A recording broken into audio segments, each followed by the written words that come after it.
Hey guys, in this video I'm going to show you how to rig Z-Man plastics, whether it be the minnows, palers, or jerk shads. I'm going to show you a couple different hooks that I use while I'm out in the water, and a couple different presentations that will hopefully catch you some more fish. So come with me, it's going to be an on the water video, and stay tuned guys. A quick rigging video with one of our favorites, the Z-Man plastics. We're going to show 3 different ways I fish them. We're also going to show you the new Right Stuff color, and basically go through why I use this jig head for this situation versus one another. So let's dive in. So, well, we're already on the water, so obviously I already have one of my favorites rigged on. It is the paddlers. This is the new Right Stuff color with a snake locks, 1/8 ounce 3/0. My favorite. This is probably over the last, since they first came out, it's been about 2.5 years I think since they came out, and it's been one of my favorite hooks for this bait right here. And the TT headlocks and the 1/6 ounce, when they used to make that hook, that was one of my favorites as well. So we're gonna go and show that bait, you know, not on my rod. We're gonna go right here and we're gonna show you how I rig it on this hook. So the benefit to this hook, it's gonna give it a lot of action. It's gonna make it weedless. And the snake locks right here, as you can see, it has a swivel head to it. So the Z-Man body, it's already, with the Elastec, it's very buoyant. So it already swims really well, especially with those cuts in that tail. But with that snake locks hook, it's gonna make it even have better action. You're gonna be able to slow your retrieve down through grass, and it's just gonna look really good, and it's gonna really get the fish fired up. So how do I rig this? You basically measure it like you would, if I can get the sun to look right, there you go. You measure it just like you would rig a regular worm. It's an EWG worm hook, and this piece right here, that little barb, keeps that bait on there very well.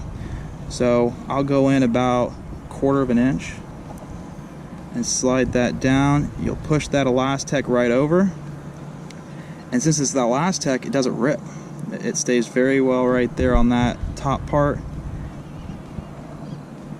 And you just rig it just like that. Makes it weedless, and you can kind of skin hook it. You can see this one's used a little bit, but you can skin hook it right there, and when a fish bites it, it's going to push that hook right up, and it's going to hook your fish. So that's my #1 hook right there for fishing on the flats, and that's going to be in about, you know, 10 inches of water up to probably about 3 foot, and then I'll switch over to something else. So there's the paddlers in that. Very good. Next up, if I'm fishing a little bit deeper water with the paddlers, it's going to be with the TT headlocks, whether it's in the 1/6 if I have some left, or in the 1/8 ounce.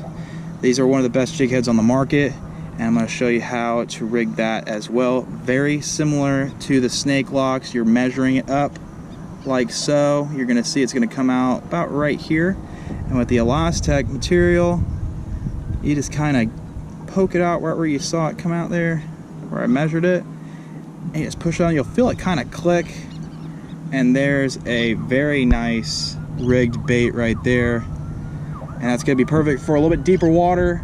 It's going to be areas that don't have a ton of grass. If you're wanting to throw this in some potholes for trout, redfish, snook, it's going to work perfect. It's going to get this bait to the bottom, and with the buoyancy of Elastec, it's going to stand up on the bottom. That tail is just going to wiggle.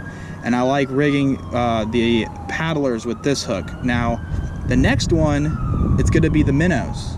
Now, you can rig the minnows with this hook, but I feel like since it has a little bit more plastic to it, you might have to use a little bit of super glue. But this next hook works perfect with this bait. Now, I use this mainly if I'm fishing in minnows. I'm going to use the 3/16 ounce trout eyes, just the standard trout eyes.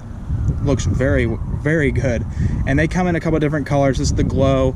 When I'm fishing the beach, I'm using the minnows in like a baby bass or a pearl blue glimmer, and I'm using that either the red or the silver, like the real shiny eye. It really gets those snook going. I do a lot of sight fishing with it on the beach, but with the minnows, I always like rigging it on this bait, on this hook right here, because it just looks really good. It swims really well, and it just matches up with the minnow's profile better than I think the TT headlocks. Now, when rigging this guy, the barbs on this hold the bait really well. So of course you're measuring it like everything else, and the benefit to this bait is it has these fins right here, so you kind of get an idea where that hook's going to come out, and you can place it right in between those fins, and you're going to get your bait lined up every single time. Now sometimes that might slide, so of course I'm going to have a little bit of super glue just in case, and that keeps that bait on there all day long, catching multiple fish, whether it be redfish, snook, trout, flounder, ladyfish, jacks. Anything's gonna eat a small little minnow like this. In the bay, fishing in murky water during the summer, and don't forget, even during the winter time when those fish get real lethargic, they're looking for crustaceans. This is gonna mimic a shrimp, a small crab, and it's perfect color during the winter time. I've always liked that dark color for winter. So hopefully you guys like this video. Don't forget to subscribe, like, and if you have any questions, feel free to message me in the comments below, or even message me on Instagram at redfishjesse. Take care, guys. Thank you so much.